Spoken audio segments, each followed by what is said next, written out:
So, and just so that we have everybody, and also like if, like I said to Morgan, if you guys want to order snacks, just let me know. We could Uber Eats a thing or two. Cool. Let me know.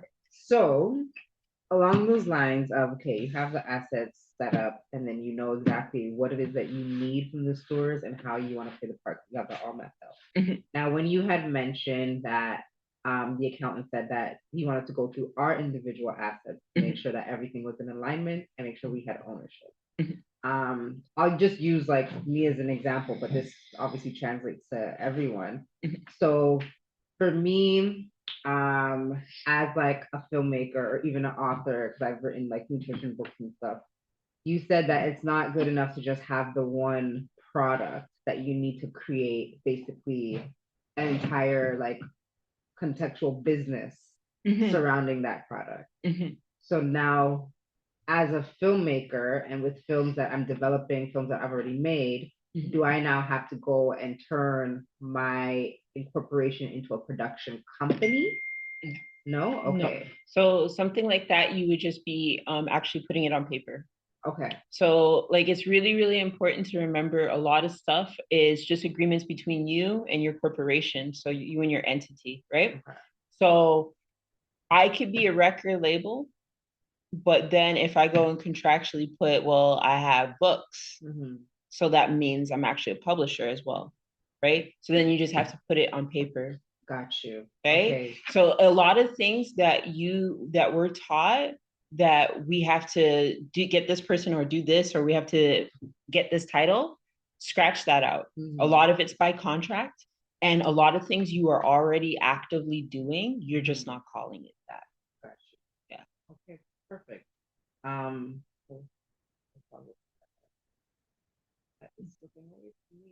But if you have, like, you see how you have your cookbooks? Yeah. Build on it. Like, just think about all the things that you could have done, that you could do based on those cookbooks. So those cookbooks could become a TV show or a special or do you build on it, or a franchise. Do you build on it just through like proposal, or do you actually have to start doing it? Proposal. Proposal. Proposal. Yeah. So you just make it as big. If you had the money, where would you take that idea? Okay, and you just make it as big as possible. Wherever you do that idea, make that the proposal for that. Sorry for taking so long. It's now what? Hello. Okay, and then that proposal / ecosystem becomes the asset. That becomes the asset. Okay. That becomes the asset. Sorry, just had to let everybody in. I'm just recording, so for those that didn't know, just so you know, I'm recording. Okay. But so we have a few people here. Hi Maya. Hi back to Kella.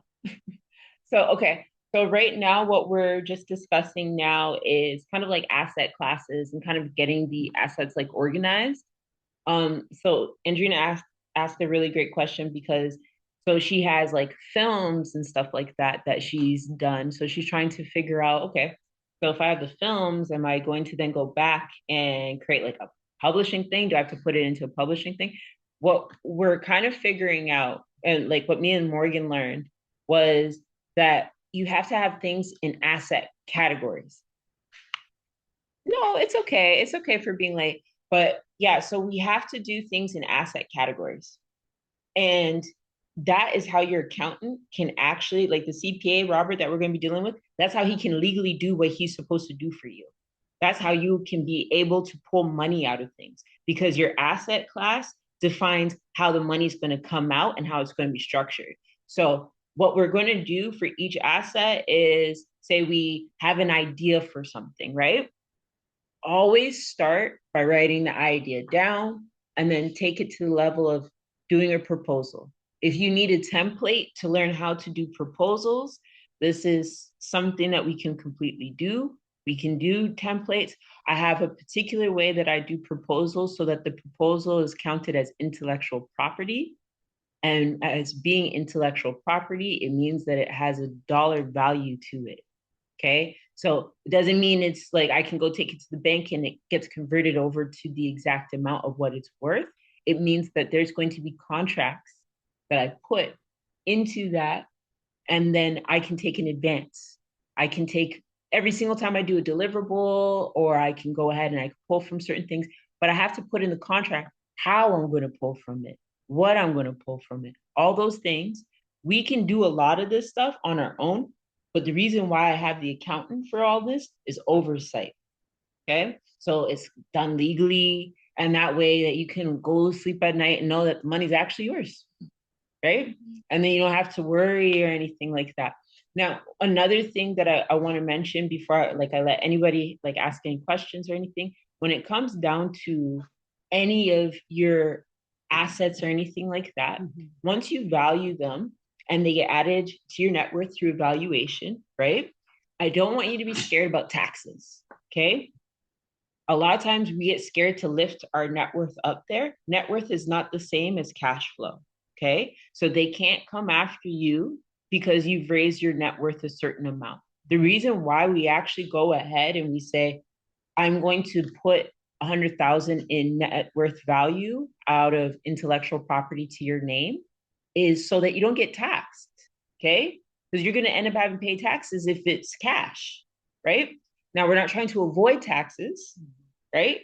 But at the end of the day, you don't have to pay taxes for every single thing. Some things are ideas that you're still building, and they still need conceptualization. They need budgets, they need time and everything. That means that you don't have to activate every single idea. But what's really, really cool is if you write down all your ideas and you accumulate all your ideas, then now you have a structure that you can leverage with. And now you're able to then go to the bank and you say, I have this much of a net worth. I might not have that much of a cash flow, but it's 2026. Okay. So the thing is what I found with the bank is the biggest issue. And this has been the most helpful.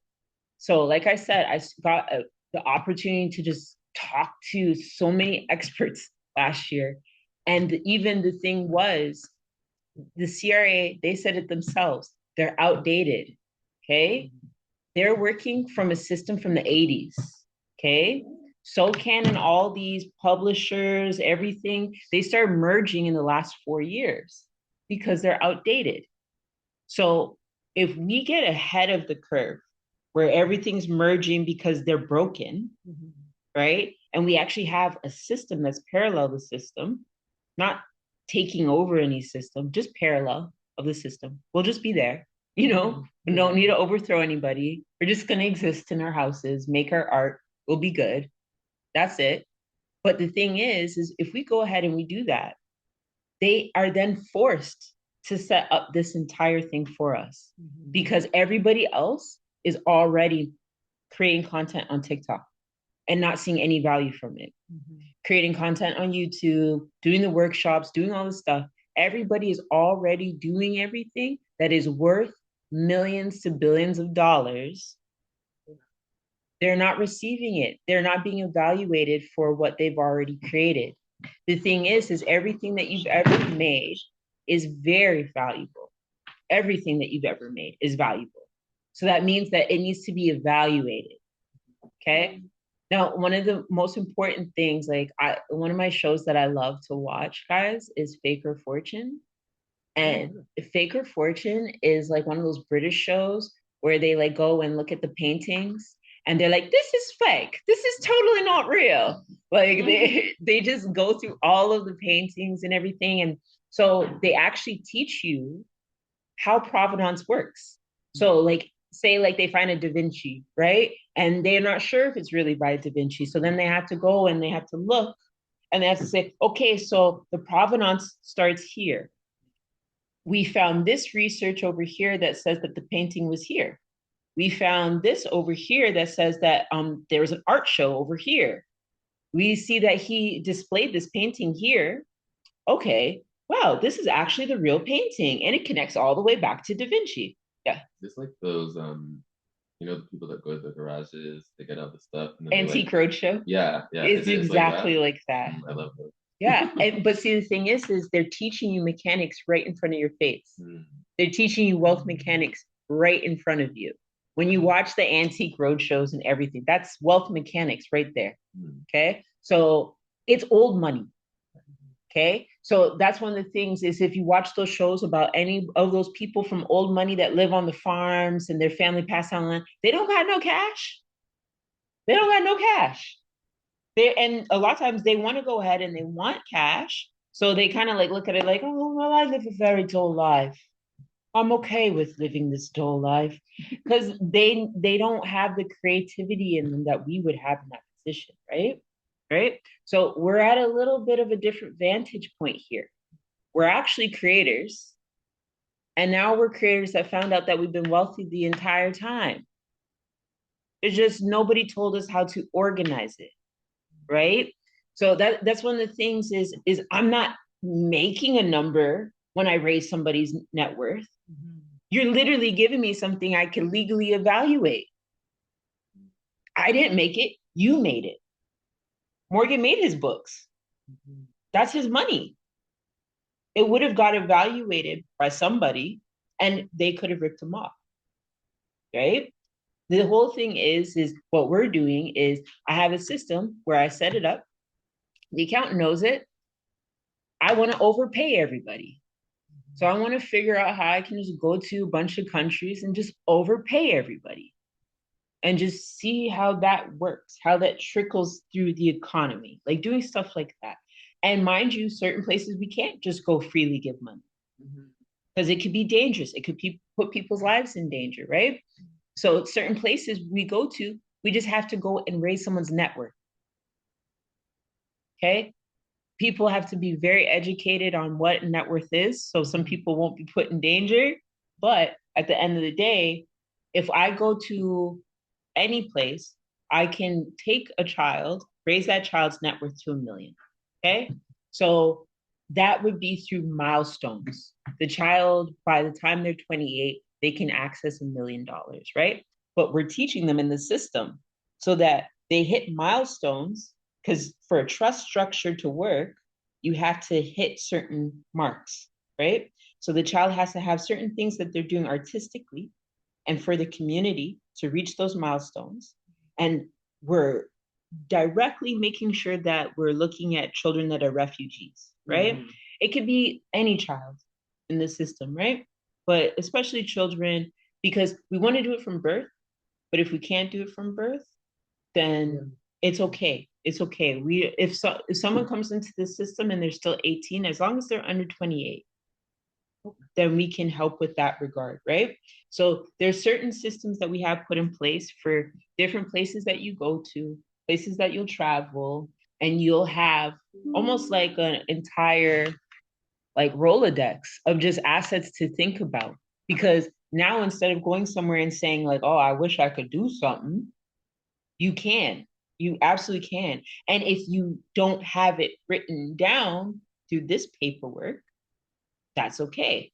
Because you come to us and we all use our minds together and we create something that will work for that place because now we have each other's minds to work. Now it's not just me going rogue and being like, fuck the world.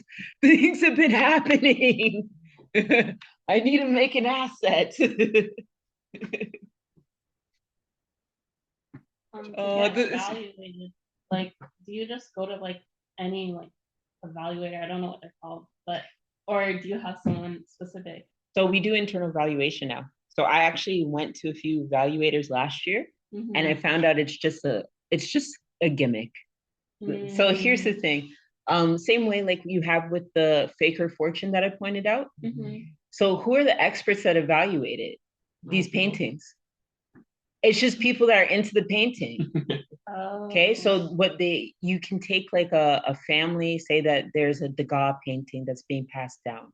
So then there's a Degas Institute, and that is just a bunch of people that have been obsessed with Degas and went to school for it, majored in it, and they do the evaluation. But their evaluation isn't the final evaluation, it's just their evaluation. Right?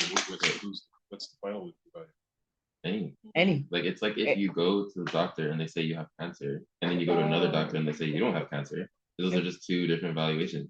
Exactly. They're both specialized, but they're also just both people. Exactly. So it's like she's saying we can do the internal evaluation. Do I have cancer? Yeah. And you catch this. So last year, Elon went ahead and he paid himself publicly 80 billion. And people were very, very upset because they're like, oh, how did he pay himself? Like, what? But he just moved money around. He just moved his wealth around, not cash. He just made a contract with himself. And you're going to be doing that all the time. And it's not illegal. It's not illegal at all. It's not illegal. No. Okay. Wait, so it's not illegal or it's not illegal? It's not illegal. It's not illegal. So before you get evaluated, the thing that they evaluate you on is the proposal then? So the proposals, but what it is you're going to be taking your proposals and we're going to take all the different proposals, the assets that we have. We will then evaluate per one, and then we'll put it into a ledger. And that master ledger is what you take to the accountant. And you're going to have your own declaration, okay? Sorry, wait, what is that? So declaration is going to be that basically when you do your own evaluation, it's your internal valuation, okay? And again, like all these guys, Jeff Bezos, all of them, they all do internal valuation. Every single one of them. Wow. That's how they get their numbers up there. Wow. Yeah. So the thing is you're going to go ahead and you're going to have, yes, that's perfect. One of your proposals?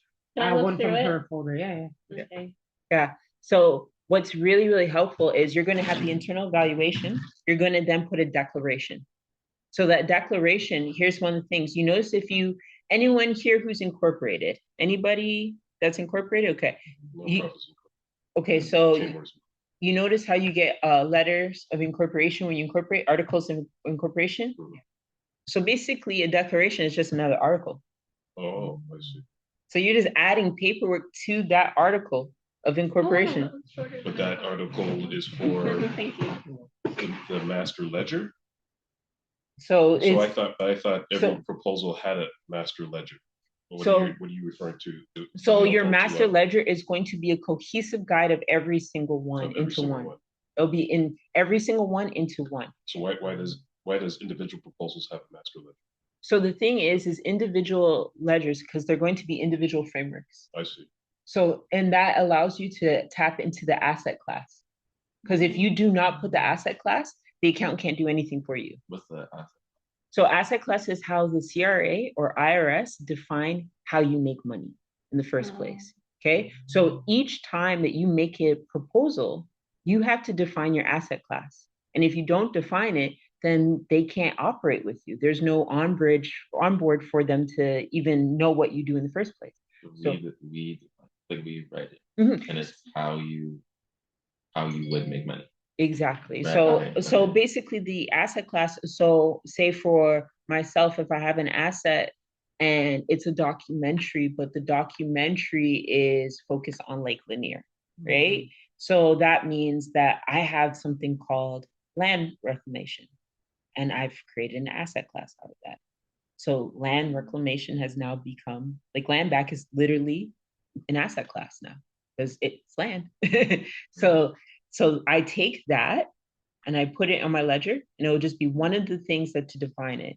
But what I'll do is I'll make sure for anyone that hasn't seen the master ledger, I'll make sure that I show you guys it. I'll send out a thing just so you can see it.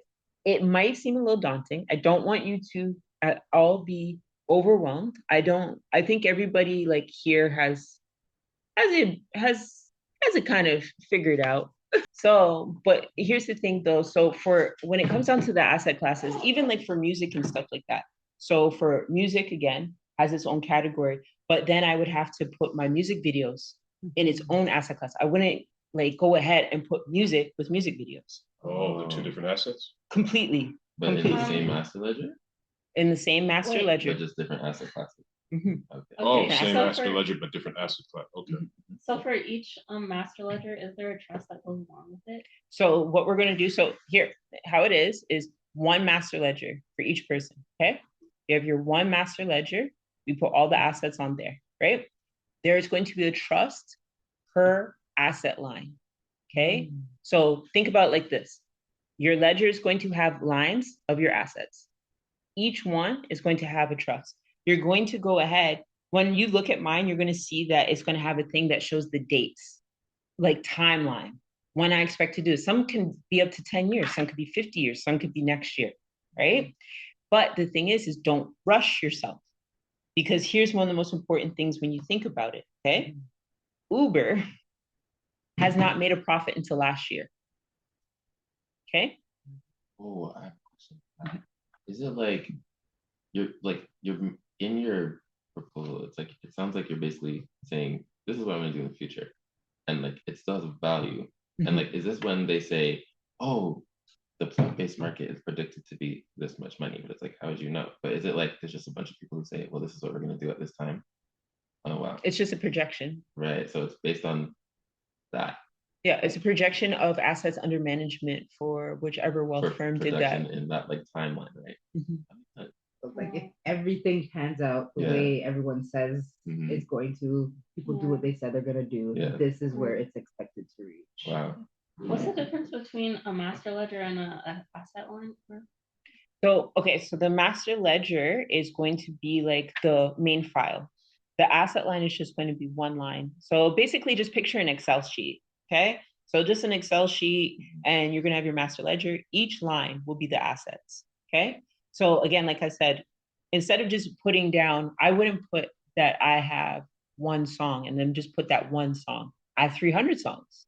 So it's the label. So then I would go put that, but I would then divide it among the different rights that exist in that, right? So each thing that you have, like if you have different music projects, is also for film. There's different rights, and so audio has different rights than visual.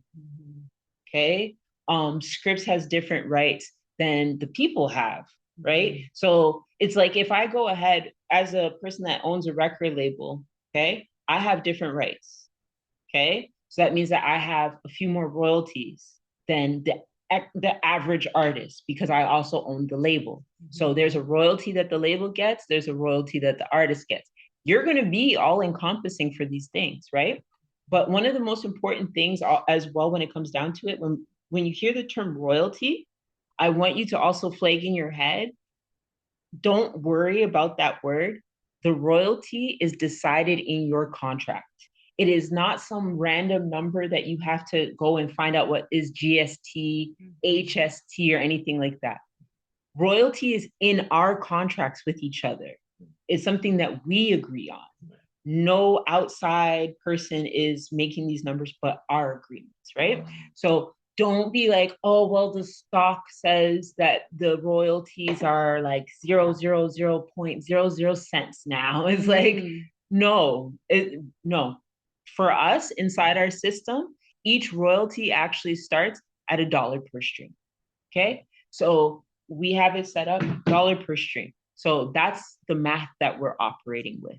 Because if I go ahead and I set it up where my music is playing in all 58 states, I don't live at every 58 of those estates, and the music's playing across, there's nothing wrong with that. That's not considered a streaming farm.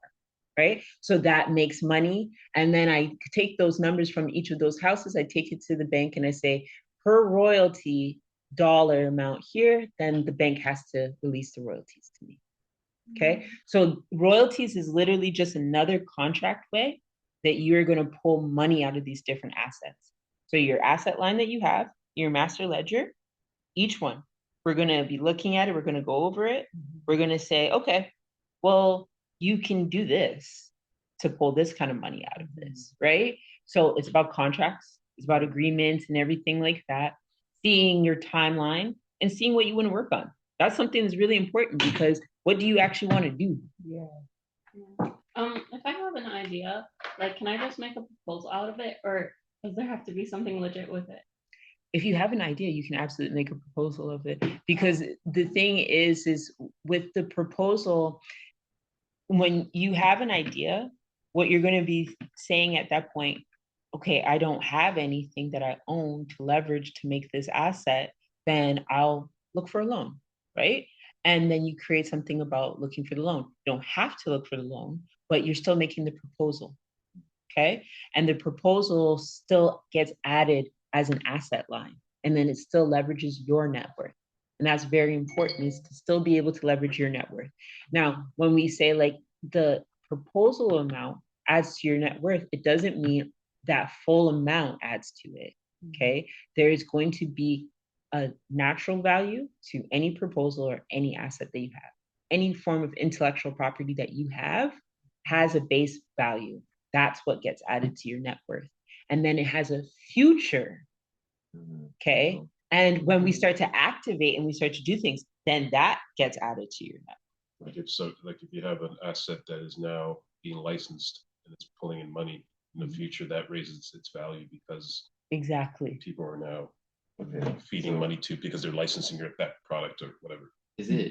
Should you be like, if you have an idea and let's say you have I don't really know the words, but like let's say you have one thing and it's like a whole brand and you have an idea for that brand, you make a proposal for that brand. But what if you just have a random idea? Are you still supposed to make proposals for those, even if it's just like, it's like I'm probably never gonna make a movie, but if I did, this is the movie I'd make.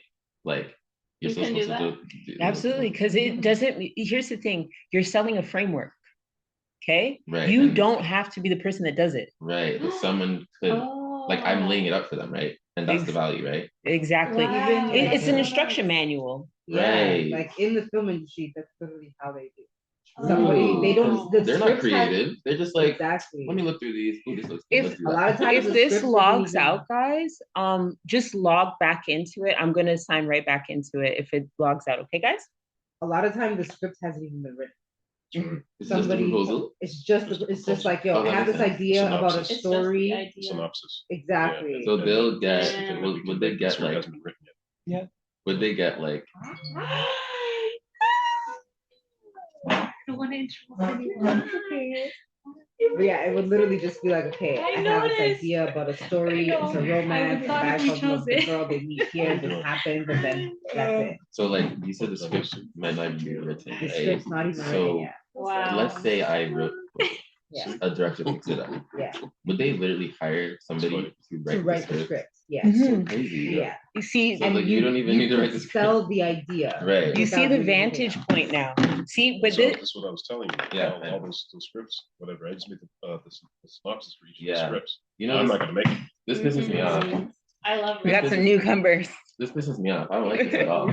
Here, are you still on? Are you still on this? It's like I was taking notes. Yeah, it does. That's what pisses me off. I'm gonna be writing down. I'm like, okay, what pisses me off is that this makes so much sense. That's what it's a vantage point, though. You see why it's so important to have multiple minds around you. The only reason why I know this is because I worked in film. I worked in music. I own my own label. I've been doing contracts since I was 15. I got somebody out of a contract because their dad signed them. Okay, when we were kids, and this is somebody that's a major artist now. Okay, so the thing is I had a vantage point to see this. So then when I spoke to different accountants and I spoke to different people last year, and some of them were like, even like Morgan, like witnessed one of my talks with one of the wealth managers, and he said to me, he's like, you're not wrong. You're early. Like, you're just the first to do it at scale, right? So the thing is I'm not the first to do it. I'm the first to do it at scale. So that's what changes it a little bit, because it changes their momentum, because they thought nobody could do it at scale before, right? So we're at a vantage point because we have so many different realms of thought and so many layers that we all come from. And it's every single person that's a steward is all extremely trauma informed, very spiritual, incredibly like in depth, and doing exactly what you're supposed to be doing, like actually doing what you're supposed to be doing in this life. Okay. That's important. So would this be like essentially mafia, but not illegal? The way they come together, is it like kind of the same thing? Okay, so I can say this, okay? Nessa's not even on here anymore. Nessa would have just laughed her head off. Okay. Okay. I'm a mob baby. Okay. So I'm raised like mafia. So wow. So that's why I understand all of this. I mean, yeah. I've been told this for a very long time. The thing that I was told was keep your nose clean. Okay. Don't do anything that's going to disorientate your mind. Okay. Keep your brain clear. build your assets. And if you build so much, they're going to have to apologize to you later. And that's just the rule. That's just the rule of like the mafia. So just build your assets up. And so I was in a different type of mafia. I was in the Italian, Portuguese, and Israeli mafia that's here in Toronto. Wow. Yeah. So, and most of them have been killed off. Right. The majority of them have been killed off. But no, so the thing is they taught me a lot. And yes, it is exactly it. But this is the legal version because they taught me. I always wanted to be a part of one of those, but not in a legal way. Yeah. I was like, I could learn something from these. Like, they're not, like not the guns and the drugs, but the way they're thinking. Still your father. No, he's like, I did so good. It's not a problem. I did so good. I was watching a documentary and he's interviewing Cartel, right? And it's like the Cartel was a totally normal guy. He knows the rules of how things work. He knows how to get around things. But the way that they think in a business-oriented way, I was just like, okay, but if this wasn't legal, if this was just done with non-illegal things, like this is the way to do things. Yeah. And it's like that's why it's called organized crime. Yeah, it's organized. But that's also every single, like I said, the same thing like with the grants. Yeah. I don't know what it is about like my ancestors don't allow me to do certain things. And even when I was in the mob, they didn't let me do certain things. They weren't okay with it. They were very strict with me, and they told me that my role was to be the person that would be to take them out of the issue that they're in, because they don't have an exit. Right. Yeah. So they said we need someone that's smart enough, clean enough, and that will stay clean forever. Right. So that's always been my role, is literally just be as clean as possible. And people think I'm boring because of it, right? But like if you've actually like been experienced every single height of it, and you've actually experienced fame, you've been around that stuff doesn't impress you. Yeah. No, and most of it is dangerous. Most people that wish to be inside of that life would never survive a second in that life. So it's just best for people to learn how to create their own, build their own, live in their own. There's so many different things that distract us from being able to make our own stuff. But think about it, like, wouldn't you enjoy just listening to your own music and your friends' music? Wouldn't you enjoy watching your own shows, your own films? I think about that all the time. Like, I want to watch programming that's not corrupting my subconscious. We're going to be like Morgan's books and everything. All the estates, we're going to buy up 100 books or like per estate, so that there's libraries and everything that are set up, right? So that his books are available. All of your books will be available in these estates. We're going to create like libraries of everything that we make, right? It's not just having the food set up in a particular way and having the food forest. It's also having the educational level, because my whole thing is I want to be, how my brain operates is, I think, what would happen if it was last man standing on the earth type of thing, right? I'd be perfectly fine. So it's like, have a bunker, have all your properties. Yeah, so just getting yourself to that point where your kids, your family, if they want to go somewhere, they want to enjoy something. I hate vacations. Go to the house that I bought there and take your family there. Go stay for a couple months. Stay for a couple of years. It's bought outright.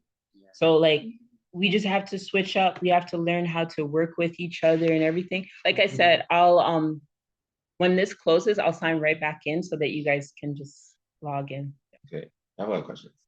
So the jets, the helicopters, the Wakanda scanning, the smile, all of that, it makes complete sense to me because I see this stuff all the time. But like, what this looks like to me is that this quite literally is like a Wakanda.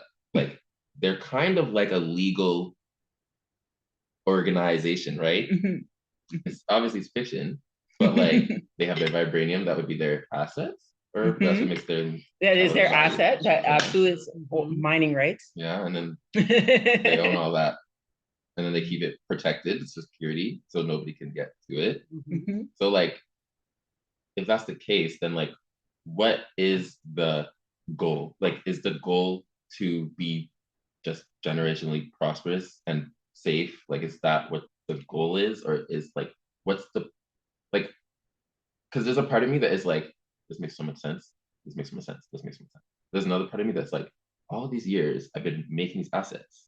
And it's like, when you give me the perspective of like, I'm basically just handing them out for free. And the YouTube and Instagram just like, you license that to us, say less. We'll make the money. We'll give you pennies of that money.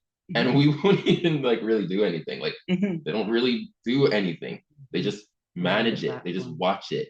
It would be the same thing if we were watching properties. We have people that we hire. They're doing the stuff, but we're the ones who own it. So we're kind of just giving them pennies of what they're making us, right? Well, so YouTube and all those platforms, they can now go